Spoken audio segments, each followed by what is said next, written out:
ਹੁਣ ਤੂੰ 99% ਪਿਆਰ ਕਰਨਾ ਉਹਦੇ ਨਾਲ ਜੀ ਤੇ ਉਹ ਕਿੰਨੇ % ਪਿਆਰ ਕਰਦੀ ਤੈਨੂੰ ਨਾਲ? ਹੋ ਰਾਜੇ ਕੋਈ ਪਤਾ ਨਹੀਂ ਹੋ ਰਾਜੇ ਮੇਰੇ को नहीं पता। ਅੱਛਾ ਹਾਂ ਹਾਂ ਹਾਂ ਹਾਂ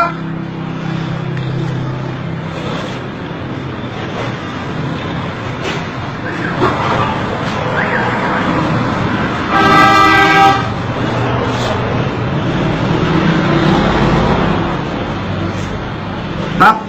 hop, hop, hop, hop, hop.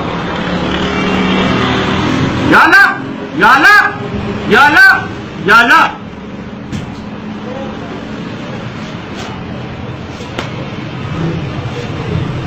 ਉਹਨਾਂ ਦਾ ਜਿਹੜਾ ਕਿਚਨ ਹੈ ਨਾ ਕਿਚਨ ਉੱਥੋਂ ਤੱਕ ਪੜ ਜਾਏਗਾ ਉਹਦੇ ਵਿੱਚ ਕੋਈ ਚਾਟੀ ਹੋਵੇਗੀ ਚਾਟੀ ਉਹਨਾਂ ਦੇ ਕਿਚਨ ਵਿੱਚ चाटी हाँ मिट्टी की कोई मिट्टी का बर्तन अच्छा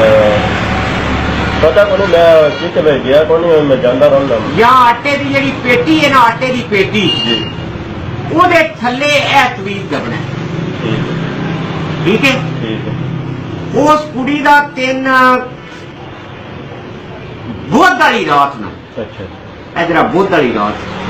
ਉਹ ਤੇ ਆਈ ਲਵ ਯੂ ਆਪ ਬੁੱਧ ਵਾਲੀ ਰਾਤ ਨੂੰ ਆਈ ਲਵ ਯੂ ਆਪ ਕੁੜੀ ਮੰਡੀ ਦੀ मंडी ਕੁੜੀ ਮੰਡੀ ਦੀ ਮੰਡੀ ਦੀ ਨਾ ਉਹ ਜਿੱਥੇ ਦੀ ਵੀ ਕੁੜੀ ਉਹ ਤੇ ਆਈ ਲਵ ਯੂ ਆਪ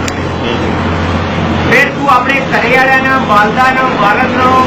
मुतमिन करना कि अम्मी जी मैं उसने शादी करना वो तो तेरा काम है ना अपने वालदैन ने मुतमिन करना जरा आटे वाली मट्टी के थले तू दबना है समझ आ गई समझ आ गई ए कारी साहब है तवीत समझ आ गई जिस टाइम वो तेन आई लव यू आउट छड़े फिर वो बाद गाड़ी खत्म हो गई पता नहीं मेरा नाम है पीर दखन शाह की ना है दखन शाह ते जिस टाइम मैं तेरा काम हो गया जी तू मेरे दरबार से आ गया ठीक मेरा दरबार जिथे खजूरा लगी है ना खजूरा ਉਹ ਦੱਸ ਰਹਾ जरा बेले जी बड़ी ठंडा वाला उथे मेरा दरबार ठीक समझ आ गई ਪਰ ਝੁੱਗੀ ਲੱਗੀ उथे मेरा दरबार है पीर दखन शाह मेरे नाम है अगे जिन्ने भी मैं तवीज दिते ने सारे दे काम हो गए ठीक ठीक है ठीक ते जिस टाइम तू तवीज लेना है किस तरीके ना लेना है कोई नहीं फतना अच्छा चौक के तवीज लेना है ठीक समझ आ गई चुकना कारी साहब दसो इन किवें चुकी दा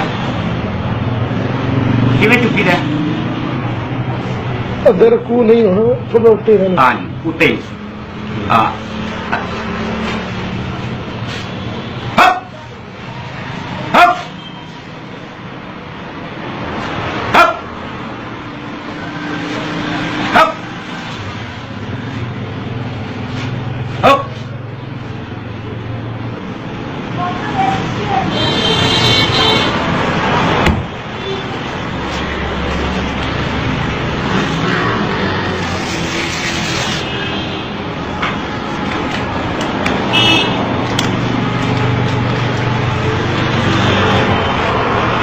तस्वीर की बरुमती नहीं होनी देनी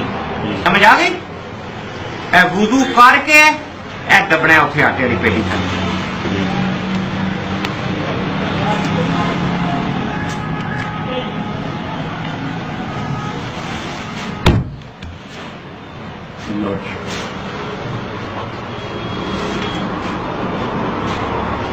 ठीक है बेटा